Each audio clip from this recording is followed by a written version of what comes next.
রব্বে করিম বলে, ও আমার বান্দা, দুনিয়াটা আমি বানিয়েছি, মালিক আমি আল্লাহ। তোদেরকে তো সাময়িক কয়েকদিনের জন্য থাকতে না দিয়েছি, কতজনই তো চলে গিয়েছে, তোরাও চলে আসবি, সুতরাং কেউ চিরস্থায়ী হবি না। 2 দিন থাকবি, মিলিমিশ করে থাক, ভালোবাসা দিয়ে থাক, মায়া দিয়ে থাক, আন্তরিকতা দিয়ে থাক। এই জমিন তো কারণ আমি রেজিস্ট্রি করে দিই নাই, এটা তো আমি আল্লাহরই আছে।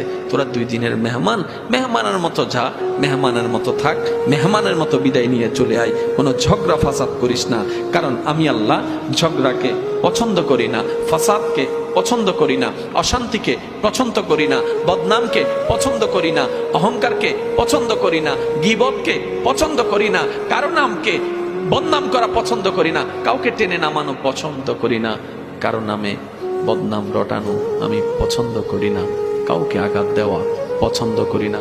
আমি রব পছন্দ করি তো করি, ক্ষমা করে দেওয়াকে পছন্দ করি। সুবহানাল্লাহ।